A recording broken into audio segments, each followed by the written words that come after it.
One morning as the sun settled over the castle, Eliza's lady-in-waiting announced the unexpected visit of Queen Mother Victoria. The king's mother Eliza rose quickly, smoothing her gown and preparing herself for the visit. Victoria entered with regal grace, her silver hair pulled back in a style that accentuated her strong, yet elegant features. Eliza curtsied deeply, though Victoria waved her off with a warm smile. "None of that, my dear," Victoria said, her voice soft but commanding. She approached Eliza, taking her hands gently. "I wanted to check on you. It must be quite the adjustment, settling into such a life." Eliza returned the smile, though her heart raced slightly at the Queen Mother's presence. "Yes, Your Grace, it has been an adjustment, but I am learning." Victoria nodded approvingly, her piercing blue eyes studying Eliza with an intensity that made her feel as though the older woman could see beyond her words. "I know my son can seem distant, even soulless at times," she said, her voice dropping to a more personal tone, "but don't let that fool you. He has his burdens, but I believe you, Eliza, have the power to break through to him." Eliza blinked, caught off guard by the Queen Mother's directness. Her thoughts raced back to her last conversation with Alexander, the way he had seemed torn, unsure how to express himself. Could Victoria be right? Was there truly something more behind the king's stern facade? Before she could respond, the door opened again, and a younger woman swept into the room. Her dark hair and sharp features bore a striking resemblance to the king. She was dressed in a rich burgundy gown that flowed elegantly behind her, and her eyes sparkled with a mix of curiosity and mischief.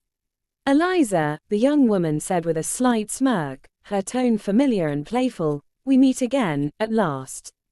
It took Eliza a moment, but recognition dawned. "Ruby," she said softly, nodding in greeting. They had met briefly once before the wedding, though it had been a fleeting introduction amidst the whirlwind of preparations.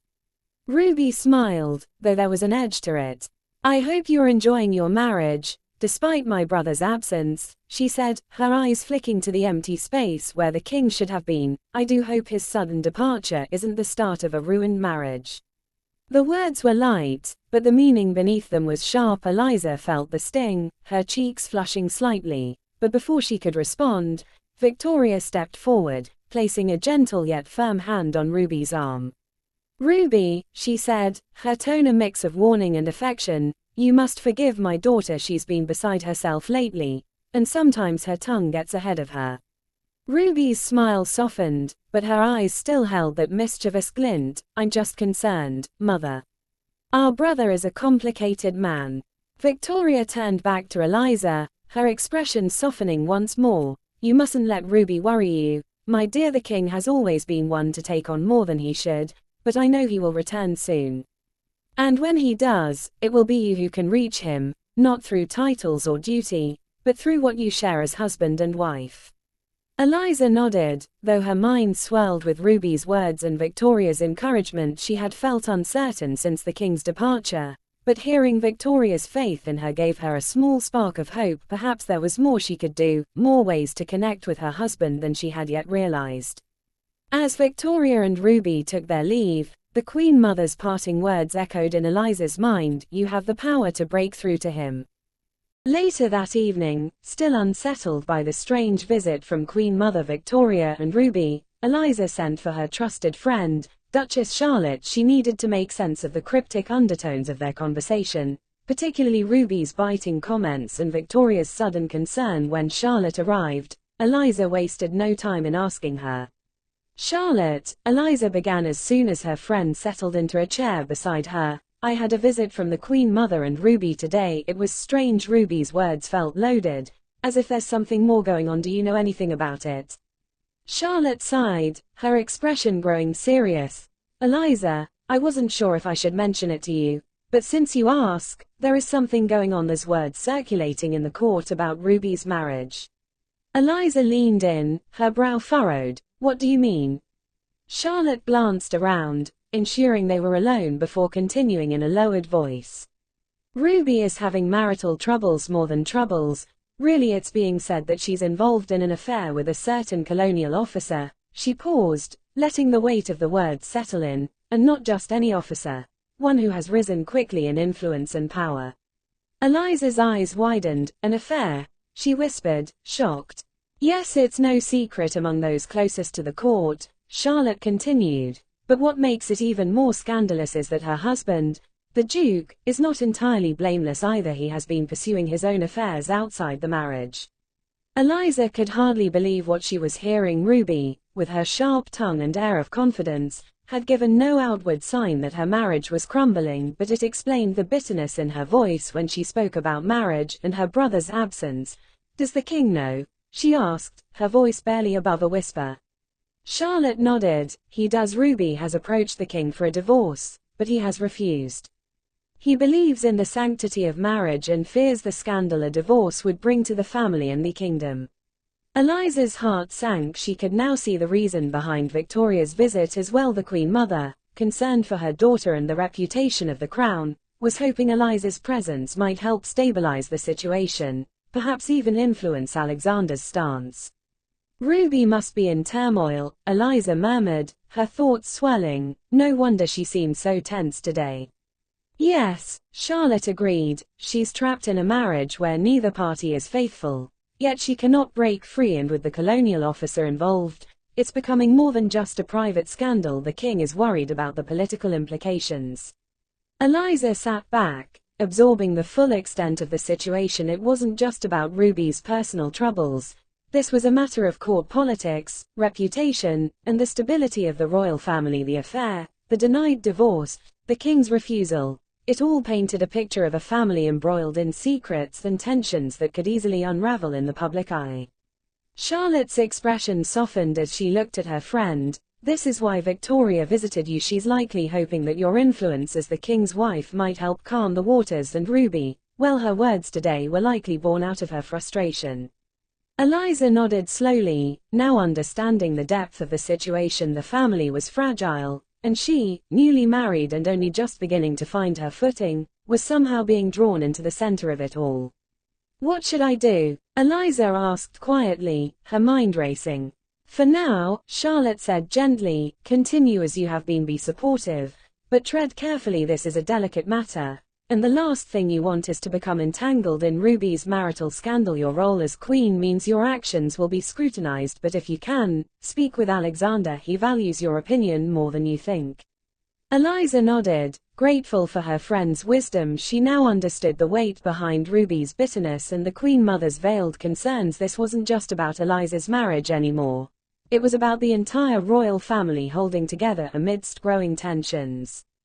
As Charlotte left, Eliza felt the responsibility of her role pressed down on her. Not only did she have to navigate her own relationship with Alexander, but she also had to balance the complex dynamics of a family hiding its fractures behind the palace walls. As Eliza sat in the warm, soothing bath, her body relaxed under the steam and fragrance of lavender oil. Her maid, Maggie, quietly assisted her, pouring warm water over her back. The tranquility of the moment was suddenly interrupted by a deep, familiar voice.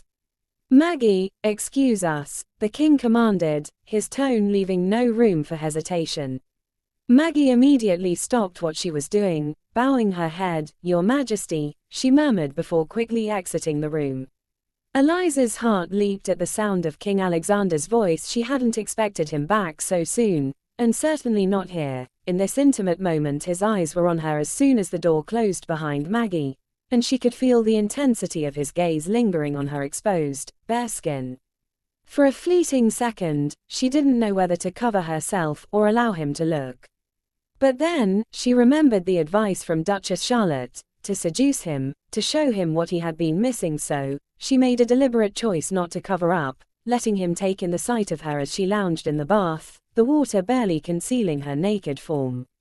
Alexander stepped closer, his dark eyes never leaving her. My departure was sudden, he said, his voice lower, rougher than usual. It was an unfriendly trip, one not suitable for my queen. Eliza heard the underlying apology in his words, his way of explaining why he had left her so abruptly. Understood, she replied softly, her eyes meeting his, noticing how they lingered on her body.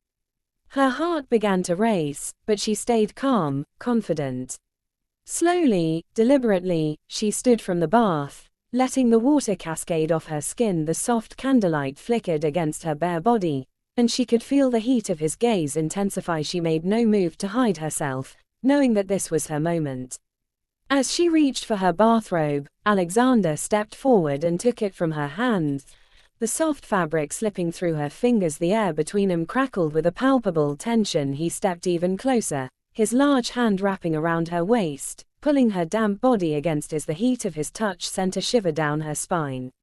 "All I could think of was you while I was away," he murmured, his breath warm against her neck. His hands, firm and possessive, roamed over her back, as if making up for the distance that had separated them. Eliza felt her breath hitch, her body responding to the sudden closeness, the intensity in his eyes. "I missed you, too," she whispered, her hands instinctively reaching up to touch his chest, feeling the strength beneath his clothes. Alexander's eyes darkened with desire as he pulled her closer, their bodies pressed together. There was no distance between them now, none of the cold reserve he usually held. This was raw, unguarded. "You're mine," he whispered against her ear, his voice both commanding and tender, as if claiming her for the first time. "Yes," she breathed, "yours." In that moment, the king's walls seemed to crumble, and the distance between them, both physical and emotional, disappeared entirely. Eliza had finally broken through to him, and the intensity of his longing was undeniable. The king's strong arms wrapped around Eliza, lifting her effortlessly. He carried her with purpose, his eyes dark with desire, and she could feel the heat radiating from his body as he took her to his bedchamber. The room was dimly lit, the heavy velvet curtains casting shadows across the grand space, but all Eliza could focus on was the man holding her so tightly. As soon as they reached the edge of the bed, Alexander gently set her down, his hands never leaving her bare skin. He leaned in, his lips brushing against her neck with a tenderness that sent a shiver through her. Eliza felt a surge of heat rise within her, an urge she had never felt before. She melted into his arms, her body responding instinctively to his touch. Her breath quickened, her hands finding their way to his shoulders, pulling him closer. "Alexander," she whimpered, her voice barely a whisper, filled with both longing and uncertainty. He paused for a moment, his lips hovering near her ear, his breath hot against her skin. "I will be gentle," he promised, his voice deep, steady, and reassuring.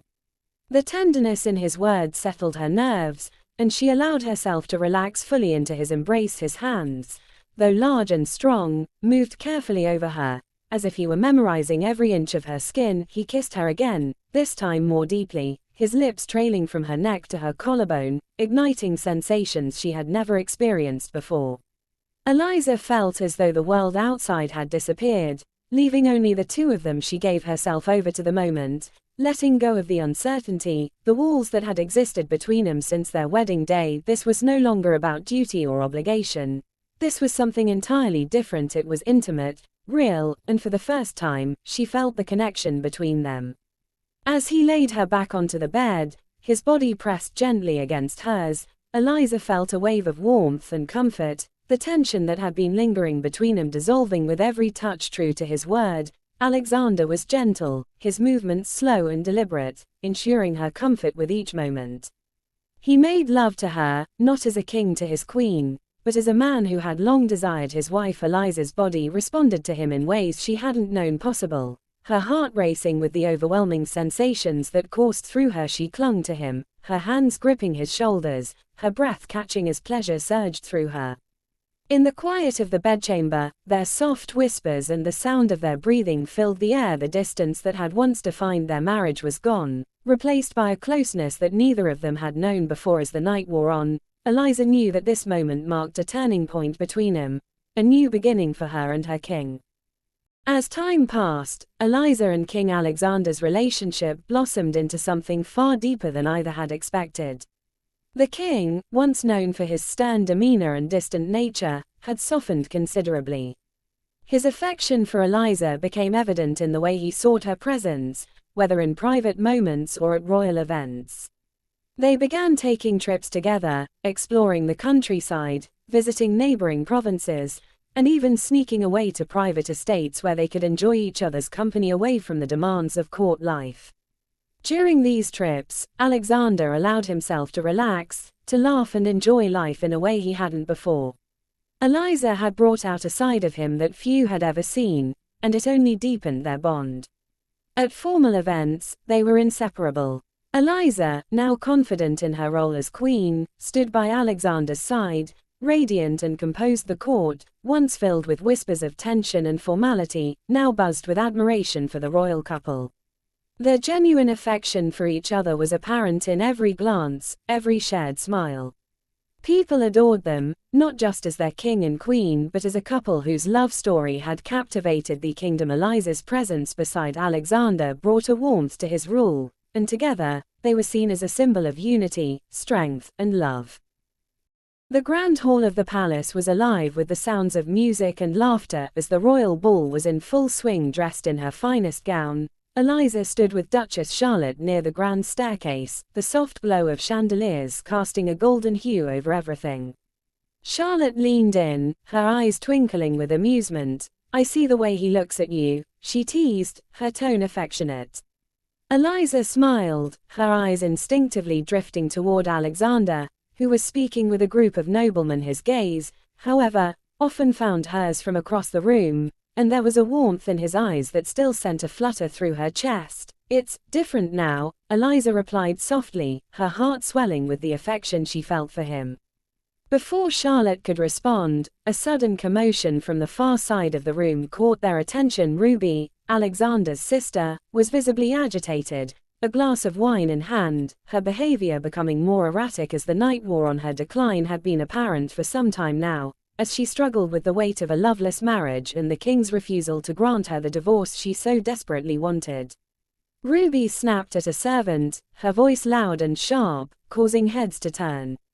The tension in the room became palpable, and Eliza exchanged a concerned glance with Charlotte. "Excuse me," Eliza said quickly, making her way toward where the king and Ruby were standing. When Eliza reached them, Ruby was in the middle of an outburst, interrupting the king as he tried to speak with other guests. Alexander's jaw was tight, his frustration visible as he turned toward his sister. "Enough," he snapped, his voice stern and final, cutting through the noise. His patience, already worn thin, had clearly reached its limit. Without hesitation, he gestured to a nearby attendant. "Have Frederick take her home," he ordered, his tone leaving no room for argument. The attendant quickly moved to escort Ruby out, her protest slurred and incoherent. As the ballroom returned to its earlier elegance, Eliza stayed close to Alexander, her presence steadying him. They didn't speak of what had just transpired, but the weight of Ruby's troubles hung heavy in the air. Soon after, they made their way to their waiting carriage, the mood somber as they left the ball behind. Inside the carriage, the air was thick with unspoken tension. Alexander sat silently, his thumb pressed to his chin, his gaze focused outside the window. Eliza could see the frustration etched in his features, the clenched jaw, the furrowed brow. His fist was tightly balled at his side, the strain of the evening clearly weighing on him. Without a word, she reached over and gently placed her hand on his. The warmth of her touch seemed to break through his thoughts, and slowly, Alexander released his clenched fist, allowing her fingers to intertwine with his. He turned his head slightly, finally meeting her eyes. There was a softness in his gaze now, a quiet gratitude for her calming presence. They sat in silence for a while, the carriage moving steadily toward the palace, but in that moment, no words were needed. Eliza's touch had said more than enough. She was his strength when he faltered, his comfort in times of frustration, and together, they faced the challenges that came with their crowns, side by side. The next morning, as sunlight streamed through the windows of their bedchamber, Eliza knew it was time to address the situation with Ruby. She found Alexander at his desk, reviewing documents with a furrowed brow, still weighed down by the events of the previous night. Steeling herself, she approached him. "Alexander, we need to talk about Ruby," she said gently, taking a seat across from him. He sighed, setting aside his papers. "What about her?" he asked, though his voice betrayed the frustration he still felt. Eliza leaned forward, her tone soft but firm. "I know you've been against it, but she's suffering. You've seen it. Last night was a clear example. Times are slowly changing, and while I understand your concerns, you have the power to grant her a divorce. She needs your help, Alexander. She needs her brother." He sat back in his chair, his gaze fixed on her. Eliza could see the conflict in his eyes, the weight of his responsibility as both a king and a brother. You know, I've been trying to protect her, and the family a divorce would cause a scandal. Eliza reached for his hand, her voice filled with compassion. I understand that, but denying her happiness will only hurt her more. The court may resist, but this is something that can be handled. You've always been strong enough to lead, and your decision could set an example for others, an act of compassion, not just tradition. Alexander was silent for a long moment, clearly deep in thought. He stood up, pacing by the window, his hands behind his back. Finally, he turned to face her, his expression softening. You're right, he said quietly, Ruby needs me, and I've been too rigid, too focused on what the court thinks. After a long consideration and discussions with his advisors and the court, Alexander made the decision that would change the course of Ruby's future. He would grant her the divorce she so desperately sought. It wasn't an easy decision, but with Eliza's guidance and support, he knew it was the right one, for his sister's sake, and for the future of their family.